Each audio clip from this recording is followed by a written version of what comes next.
Hello, internet people. I'm assuming if you're watching this, you are either my friend on Facebook and have seen me post this video, or you did a Google search for how to learn Liquid and just sort of saw this as one of those and clicked on it for whatever reason. There are millions of videos on how to do Liquid or how to dance, whatever style of dance you want to dance, and I think that the what I try to do differently, or what I try to the approach that I have, is that I sort of just want to share what the experience of doing Liquid is like. Liquid is a form of dance, and I do a lot of talking, obviously, because of that. But Liquid is a form of dance that's very illusion based, and I come from a background in magic, as in the hiding coins and card magic and stuff. And so obviously, illusions are a really important part of this form of dance,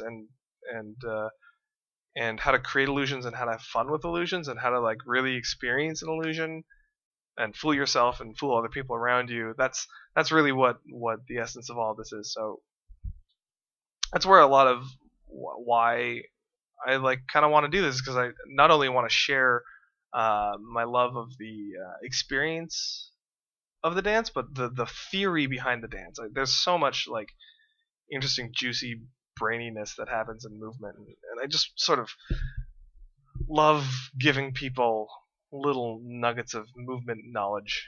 So that's what I'm doing to you. I'm giving you nuggets of movement knowledge. Uh, so anyway, I made a video a while ago, and I actually wasn't going to do this video until I read an awesome comment in that video. That video was about the hand wave and the mechanics of the hand wave and how that works. And the comment was by Benoit Fan 672. I can never break it off. I have perfect waving. I just can't make up my own combos and break off into other things. So, Benoit, I would suggest that you. Okay, well, first of all, the hand wave, this is like a fundamental move in Liquid, and if you are kind of bad at the fundamentals, you can never get excellent, right? It's just like saying that you can't really be an incredible orator. Like you can't be like a person who's like a really incredible orator, like a speaker, if you don't know how to project your voice, right? Or like there, I don't know why I chose that example, but there are plenty of things that like you need the fun. But keep in mind though that learning how to properly project your voice is not going to make you an incredible orator, right? It'll just make you really loud. Uh, which is awesome. But I mean, like, then you get that's a really cool skill to have, and a lot of people don't have that. But once again, it's the same sort of thing here. If you have a really incredible hand wave, you are not yet a dancer, but you have the first steps of getting a really great fundamental, and a lot of people. I mean, you can see it. You know, they like kind of grace over the fundamentals. They get really good at a bunch of skills, and they're still they always just got to go back and practice, and just they sort of forgot to do it in the first place. So that's sort of that's that's sort of what I wanted to go over. That you need the fundamental before you could move on from that video, and really the only way to get good at all of this is to learn a variety of pieces. And today I'll be talking about a different piece of the puzzle. But basically what I'm getting at is that just the hand wave, it's like you're learning a new language, and just the hand wave is like a phrase or a word, right? So like I know how to say sayonara, right, which is like goodbye in Japanese. I don't know any Japanese, and if I were to train for a very long time to say sayonara perfectly, and I haven't, I wouldn't claim to know Japanese, and I wouldn't expect anyone to assume that I would do that. But I think that's this frustration that people experience, is because they watch video from video. They go, they watch all the videos on the hand wave, and they get the hand wave down, and it's perfectly reasonable to be like, all right, well I'm doing this hand wave stuff, and then I see someone doing this like really crazy, like they're waving with their whole body, and they're doing these hand waves, but they're like crossing over and getting, and they just sort of can't piece it together, because there aren't really tutorials as to like how to chunk all those things together. And really the only way to do this I don't know, the way I learned a lot was just to watch a video, take like a really small 5-second chunk. I mean, depending on the form of dance, take a small chunk and break it down, watch it like a million times, and just like steal from them, like straight up like steal from them. You don't take that to the club and rep it as your own, but you do own it, and you learn about the experience, right? You learn about how they're doing what they're doing. You see an illusion and you think it's really great. You want to put it in your body, recreate the illusion for yourself, and then you can like own something new. Um, and and and this is true of like any art form, right? If you want to be the next Van Gogh, you actually go to the museum and sketch out a bunch of Van Gogh. Um, you don't like put your signature on it, right? And like try to sell it elsewhere as your own. But you do study, and you do need to study, and it takes a lot of time. And studying is doing the fundamentals, but it's also studying from the greats and buying into that. So I think once again it's this funny thing where you need to you have the hand wave, but you see these crazy things, and there's no like stepping stones, right? So this is, I just wanted to like, I'm going to be providing a new stepping stone every time I do one of these videos, and today I'm going to be talking about rails.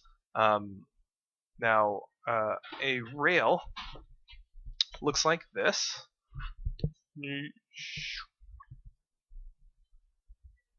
So a rail is basically, or this is also a rail. Rails are basically, so we talked about in the last video how this illusion of waves one of the ways to think about it is that you have like a ribbon from this wrist to this wrist, and this ribbon just sort of like flies, and these 2 points, these fingertips, are connected, right, to create one ribbon.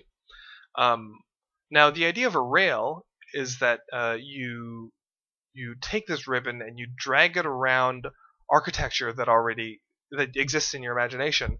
But as you do that, when you drag this ribbon around this architecture, it not only creates the illusion that the architecture exists, but it also creates the illusion that there's some sort of texture.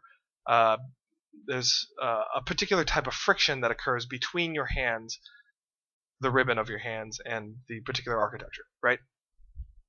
So one of the most basic ones that is out there is this. I don't even know if there's a name for it, but it's this shape here, right? This is the first one that I learned, which is a great way. And so, yeah, this is a great way to start. Basically, what's going on is you have this architecture here, and you are drawing upon that architecture with this ribbon set of hands you have, right?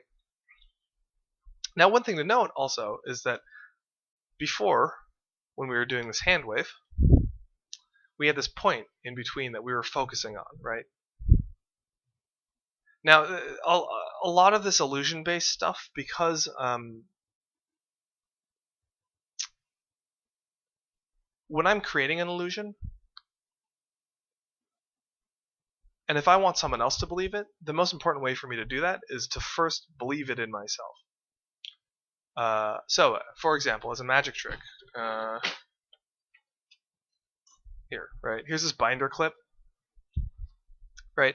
And there's this important trick out there. It's called the French drop. And what you do is you make things disappear, and the way you do it is there's a sleight of hand, right? Where I drop it, I pretend to pick it up. Now, what I suggest, if you actually want to try to learn how to do the French drop, is you do it a couple times, right? You actually grab the object and remember what it feels like, that muscle memory of that imagination of, oh, there's an object here. I'm thinking about it. My hand thinks about it, sort of, right? And it moves across, and I'm keeping my focus there, and that's actually that. And if you can keep all these pieces together, your attention, the physical action of your hand, and the attention of where your hand is, you can kind of do this thing where you begin to fool yourself, right? I mean, you obviously need to learn the mechanics of how to drop that thing properly, but it's this amazing thing where the the first step of fooling other people is fooling yourself, right? And so what I'm getting at is here when you do this stuff, the best way to be really convincing to other people that there is architecture here is to be clear about all the details of the architecture, right? And so to me, I tend to think of like, and each dancer has their own sort of tropes that they use to identify the architecture. But to me, I think of tin. I think of actual railroad tracks that sort of go across, and that my hands are little shuttles that go across it. I also like to use the ribbon metaphor for myself a lot. That and the ribbon thing helps me transition into waves because it's sort of like a ribbon going. Anyway, there are all these different details, and the more rich you can get these details for yourself, the more you can really feel with your gut like how these things work, I guess. And then you can really iron out. So another thing that might help me, because actually I'm not completely happy with my rails because I tend to bunch up around the corners. I like tend to do that instead of going straight across. And once again, I'll show that again. I tend to go over as opposed to going straight across, right? And I think what might help me is if I imagine instead of one piece of architecture here and me sort of sliding across on top of it, a piece like a pipe that I'm sort of a pipe with this shape, like a gutter rail with this shape that I sort of need to go inside. Oh, anyway, so the mechanics of this, as I was going over before, was that you basically isolate your hand into joints. Here's your wrist. Here's one knuckle. Here's another knuckle, and I don't know. I guess you don't really have much articulation here. Maybe some people do. But you take that into account, and what you're doing is you're creating a point in space, or maybe even a line in space. Right? I'll do this at a different angle to make it clear. You do this a line in space, and you sort of just drag your hand over that line, right? So maybe from this angle, here's this line that I'm creating. And what you can do is you can actually take existing objects, like I will take this pack of pens, right, and practice on existing stuff, right? This is just like stealing the real object from your hand when you're practicing the magic trick. It's the same thing. What is it? Just the muscle memory of what this feels like. Now, I wouldn't rely too heavily on this, but this gives you a really great sense of muscle memory, but you don't actually have muscle memory of what it feels like when your hand is actually a ribbon and when your hand is like actually running over train tracks, right? Like, so I would say, yeah, play with this as much as is useful, right? And then once you get that, oh, and then do the other hand too, going up across, and look at all the different articulations that are occurring, and really appreciate those, because those are what's going to help you define the architecture that's sort of underneath your hand, right? Now when you can get this down across this like tombstone shape, you can obviously another great way to move from that. Oh, a great way to move from that is to reflect it downward. And then after that, there are also other like rail shapes that are very common, like going around something like this. And then rails also don't need to be perfect square things. Often that's like a really great way to imagine it. But basically,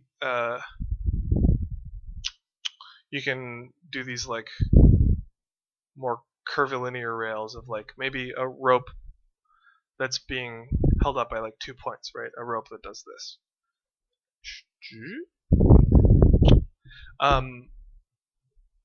And then like the thing that looks really advanced but is like actually mentally not particularly advanced is creating the third dimension, right? So often when we think of rails, we tend to keep it in the second dimension, but if you break it into the third dimension, right? So a great way to do that would be like the transitions get kind of twisty and weird because you need to. It's easy to, if you have a ribbon in two-dimensional space, it's sort of like if you're in an ant farm, right? You can see everything from the outside in, and you have this sort of very objective view, and it's very easy to imagine how a ribbon might squiggle up and down because it's a two-dimensional space, and there's only one sort of turn that it can take, right? But if you bend that ant farm, so you have an ant farm with like a particular path that you can go through, but you just basically here's the frame of that ant farm. You take one of those faces and you twist it 90 degrees, and you have this corner, right? So that's you have the same path of, and then you have a different angle around different spaces. Now this, when you can sort of figure out this three-dimensional stuff, then your rails can get really crazy and cool and big and wild, right? And that's where like you get some really cool. Sorry, that's not a rail. But that's where you can get really interesting different shapes. Where when you can, and there's I would consider this to be a very like advanced shape of a rail, where you like have this U shape, right? Where you oh, my computer's sleeping. Where you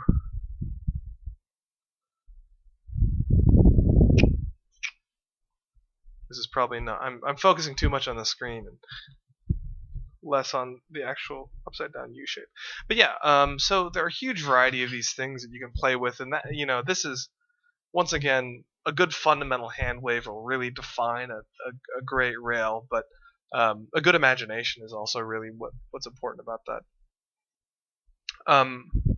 And so yeah, combine that with your hand wave, and basically what you want to do is you want to acquire all these different fundamental tool sets, or all these atoms of movement, so that when you watch an incredible dancer, what you can do is you can say like, oh, that's how else do I put this?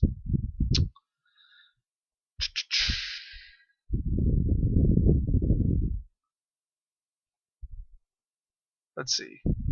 Oh, it's sort of like any creative endeavor you take. Oh, I guess drawing is a good one, right? Where no, I don't know. Yeah, drawing is a decent one. If you look at a really incredible drawer, one response will be like, that is impossibly good. There's no human way that anyone could be that good. And then all of a sudden they're in a place where you're not, right? Like they're in superhuman land where they're superhuman drawers, and you're drawing stick figures, right? But what you do is and I'm not a phenomenal drawer, but I can do a little bit of sketching. These are not me, these drawings, those drawings. But what you do is you get really good at some techniques, and then you could recognize that other people are using those techniques, right? And then when you recognize that, then you can say that's a stepping stone. Like, now I understand a little piece of how they got really good. Now I can like fill into that body and experience what it means. I can take those rails and take those concepts and embody them and play with them. So yeah, take that and run with it, and please ask me more awesome questions. I'm very interested in that, and if you do want to post a video response, no one took me up on that last time, so you can post a video response, and I'd be more than happy to give you feedback, either publicly if you don't mind me doing that, or privately if you prefer me not to totally embarrass the hell out of you, because that's exactly what I do. That's the kind of person I am. So, so yeah, thanks for tuning in, and hope I made you just a little bit better at Liquid. hope this time, wow, this 20 minutes was really worth your time, because it was worth mine. So thanks. Peace.